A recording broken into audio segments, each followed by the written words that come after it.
Hello friends, आज हम लोग पढ़ने जा रहे हैं लेसन 13 ऑफ लर्निंग इंग्लिश। इस लेसन 13 में आज हम लोग पढ़ेंगे past perfect continuous tense.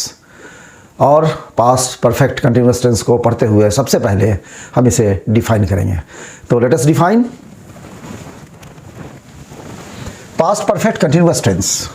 The past perfect continuous tense, also known as the past perfect progressive tense, shows that an action or happening that started in the past continued up until a later point of time in the past. Past perfect continuous tense को हम लोग हिंदी में कहते हैं पूर्ण निरंतर भूतकाल।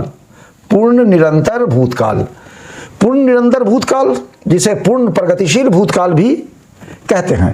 पूर्ण निरंतर भूतकाल जिसे पूर्ण प्रगतिशील भूतकाल के रूप में भी जाना जाता है, यह दर्शाता है कि एक क्रिया या घटना जो अतीत में शुरू हुई थी, अतीत में बाद के समय तक लगातार जारी रही। हम लोग अंग्रेजी में भी समझ चुके हैं, देख चुके हैं कि the past perfect continuous tense also known as the past perfect progressive tense. Past perfect continuous tense को पास्ट परफेक्ट प्रोग्रेसिव टेंस भी कहते हैं। और हमें ये बताता है कि कोई भी क्रिया या कोई भी घटना जो पास्ट में अतीत में शुरू हुई थी, वो अतीत ही के एक बाद के पॉइंट ऑफ टाइम पर, एक समय बिंदु पर आकर के ख़त्म हो गई। और वो क्रिया जो अतीत में शुरू हुई थी वो निरंतर लगातार जारी रही थी अतीत के ही किसी समय बिंदु तक। मतलब अगर कोई बच्चा पढ़ रहा था, कोई लड़का पढ़ता आ रहा था, और हम ये मान ले कि वो इंजीनियरिंग की पढ़ाई पढ़ता आ रहा था, तो हम उसको, अगर उसने 2012 में वो पढ़ाई शुरू की थी और वो 4 साल वो पढ़ाई चली थी, तो हम ये कह सकते हैं कि the boy had been studying engineering from 2012 to 2016। इसका मतलब ये हुआ कि 2012 में वो पढ़ाई शुरू हुई थी इंजीनियरिंग की, और वो निरंतर लगातार चलती रही थी, और 2016 में आकर के वो पढ़ाई ख़त्म हो गई। गोया कि वो क्रिया, पढ़ने की क्रिया निरंतर चल रही थी और 2012 में शुरू हुई थी और 2016 तक चली थी। यानी 2012 पुराना समय है, उसके बाद का समय है, दोनों ही अतीत है। 2012 भी अतीत है, 2016 भी अतीत है, लेकिन वो टर्मिनेट हुई, वो क्रिया ख़त्म हुई, पढ़ने का, निरंतर पढ़ने का काम 2016 में ख़त्म हुआ। यानी कि इंजीनियरिंग के निरंतर पढ़ते रहने का काम, इंजीनियरिंग के कोर्स को निरंतर पढ़ते रहने का काम जो 2012 में शुरू हुआ था, वो 2016 में ख़त्म हो गया। The boy had been studying engineering from 2012 to 2016। यानी कि वो अतीत में, अगर आज का डेट, अभी हम लोग 2023 देख रहे हैं, 2023, लेकिन 2016 में ही पढ़ने का काम ख़त्म हो गया। वो क्रिया ख़त्म हो गई 2016 में, लेकिन वो क्रिया शुरू हुई थी उससे पहले, यानी 2012 में। तो यही हमारा पास्ट परफेक्ट कंटिन्यूअस टेंस है। तो अब हम लोग इसको पर्सन के हिसाब से, with respect to all the persons, first person, second person और थर्ड पर्सन, इसको देखेंगे और उस पर गौर करेंगे, और उसका क्या फ्रेम होता है सेंटेंस बनाने के लिए इन पर्सन्स में, वो भी हम लोग देखेंगे। तो नाउ लेट अस स्टार्ट।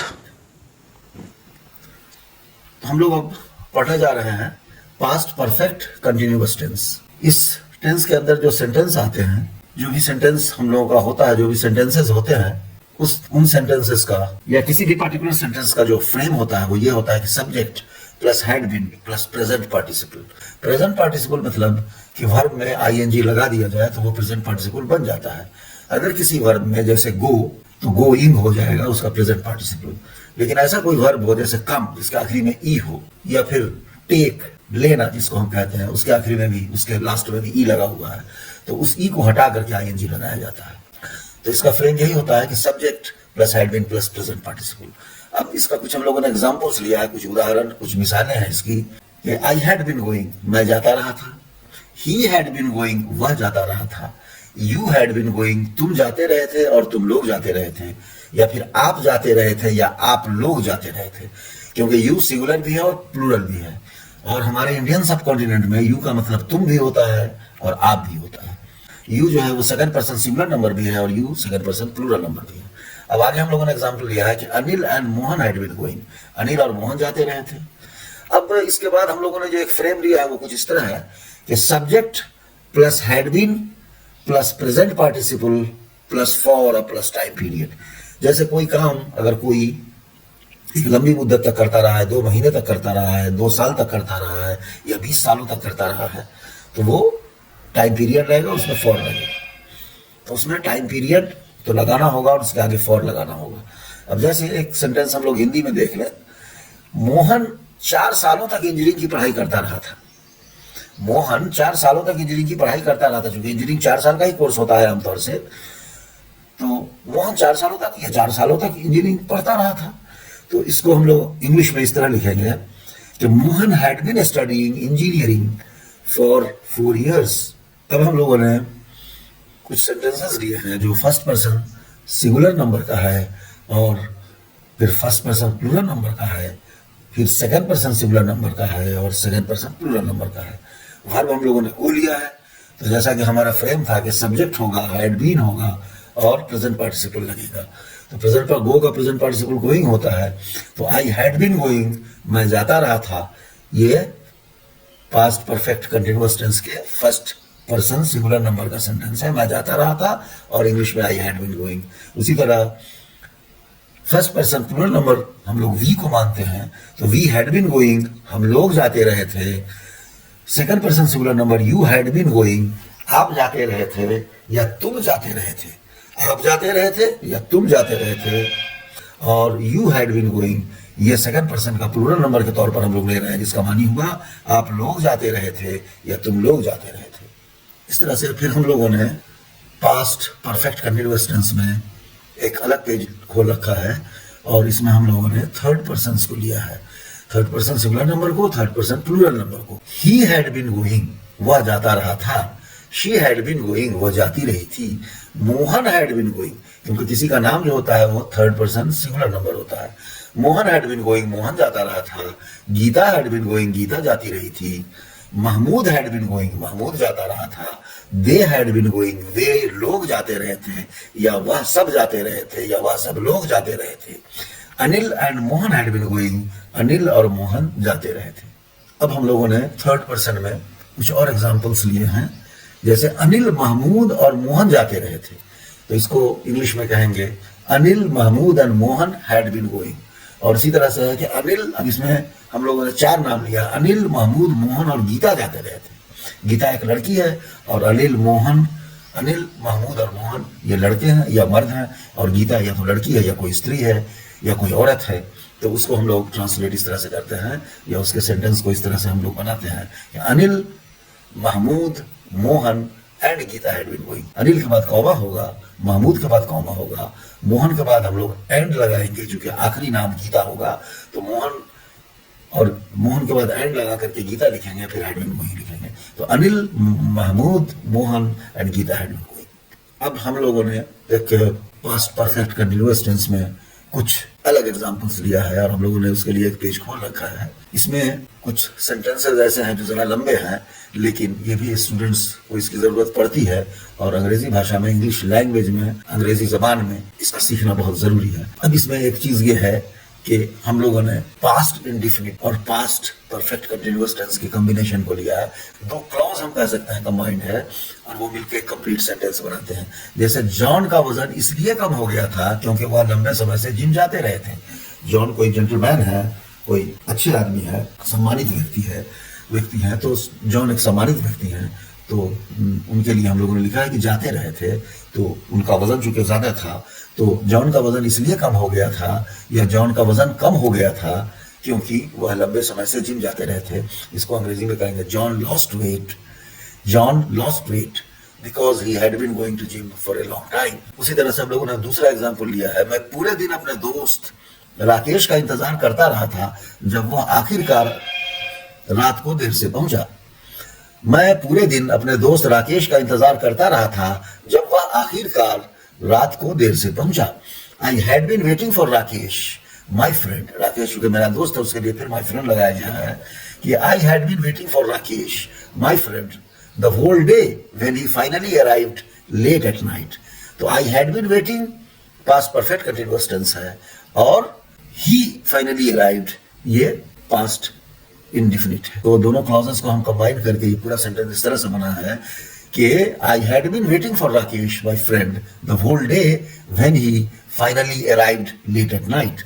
मैं पूरे दिन अपने दोस्त राकेश का इंतजार करता रहा था जब वो आखिरकार रात को देर से पहुंचा। वह अंततोगत्वा कह सकते हैं आखिरकार के लिए कि मैं पूरे दिन अपने दोस्त राकेश का इंतजार करता रहा था जब वह अंततोगत्वा रात को देर से पहुंचा, यानी अल्टीमेटली या finally he arrived late at night.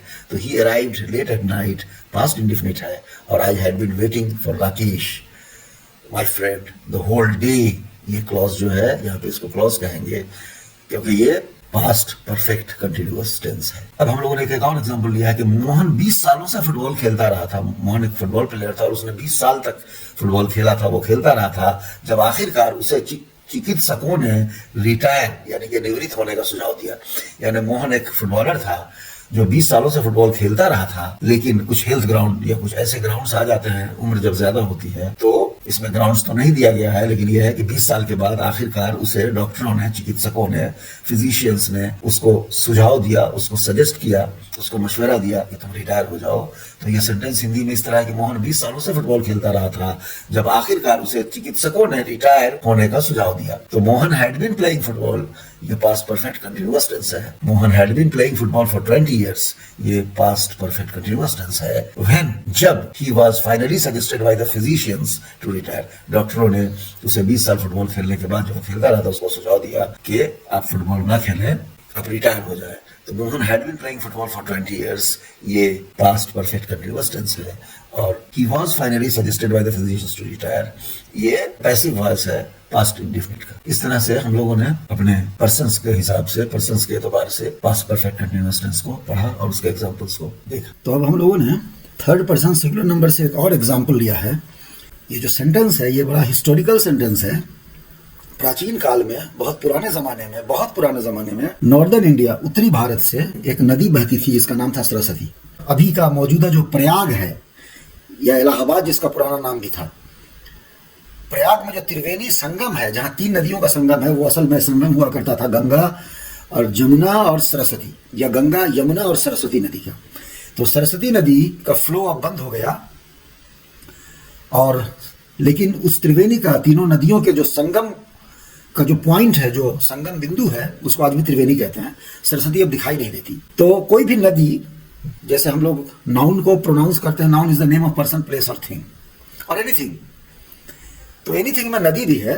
तो इसीलिए हमारा जो सेंटेंस है थर्ड पर्सन सिंगुलर नंबर का और पास्ट परफेक्ट कंटिन्यूअस टेंस का, वो सेंटेंस ये है कि the river Saraswati had been flowing through northern India since the time immemorial.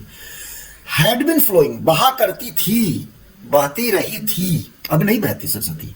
अब सरस्वती नदी कहीं दिखाई नहीं देती प्रयागराज या उसके आसपास के किसी इलाके में या और कहीं भी, तो अब वो इनविजिबल नदी है। तो इसके लिए ये सेंटेंस हिस्टोरिकल सेंटेंस है, या यूं कहें कि आर्कियोलॉजिकल सेंटेंस है कि the river Saraswati had been flowing through northern India since the time immemorial. Hindi में उसे कहेंगे उत्तर भारत में अति प्राचीन काल से सरस्वती नदी, उत्तर भारत में अति प्राचीन काल से सरस्वती नदी बहती रही थी या बहती आ रही थी, अब नहीं बहती है। यानी बहुत पहले जब वो नदी शुरू हुई होगी, और बहुत पहले, बाद के फिर प्राचीन काल में, अति प्राचीन, अति प्राचीन काल में वो नदी शुरू, उसका बहाव शुरू हुआ होगा, और अति प्राचीन काल में ही वो नदी समाप्त हो गई। और वो नदी देखने में नहीं आती, वो देखने में अब वो नदी नहीं है। वो नदी अब अंग्रेजी में कह सकते हैं the river is embedded under the soil, अब वो उसके अंदर वो चली गई, अब वो नदी विजिबल नहीं है। तो उसी के लिए ये सेंटेंस बहुत उपयुक्त है। The river Saraswati had been flowing through northern India since the time immemorial, यानी उत्तर भारत में अति प्राचीन काल से सरस्वती नदी बहती रही थी, अब नहीं बहती है। यानी प्राचीन काल के, बहुत पुराने प्राचीन काल में उसका बहाव शुरू हुआ होगा, और बहुत पहले वो नदी खत्म हो गई, अब वो नदी दिखाई नहीं देती है। बस एक त्रिवेणी शब्द है, जो प्रयाग में त्रिवेणी शब्द है, गंगा यमुना सरस्वती का वो संगम है। तो इसीलिए उसके लिए ये सेंटेंस पास्ट परफेक्ट कंटिन्यूअस का बहुत उपयुक्त है कि the river Saraswati had been flowing through northern India since the time immemorial, वो बहा करती थी, बहती रही थी उत्तर भारत में सिंस द टाइम इमेमोरियल, से बहा करती थी, यानी सिंस द टाइम, बहुत पुरान प्राचीन काल से वो बहा करती थी, और वो बहुत पहले ही उसका बहाव खत्म हो गया। वो नदी जो है सॉइल के अंदर चली गई, मिट्टी के अंदर चली गई, और वो नदी दिखाई नहीं देती है। भले ही उसको आर्कियोलॉजी वाले या दूसरे लोग उसके ट्रेस को निकालते हैं और बताते हैं, लेकिन नदी का आप कोई बहाव नहीं है, फ्लो नहीं है, तो इसलिए the river Saraswati had been flowing through northern India since the time. तो दोस्तों, आप लोगों ने इस वीडियो को देखा, पास्ट परफेक्ट कंटिन्यूअस टेंस के वीडियो को। ये आपको कैसा लगा आप कमेंट में ज़रूर लिखें। अगर इसमें कोई कमी आपको लग रही हो तो please do write in the comment box and I shall be glad to know my mistake. तो थैंक यू वेरी मच, बहुत बहुत शुक्रिया, धन्यवाद, जय हिंद।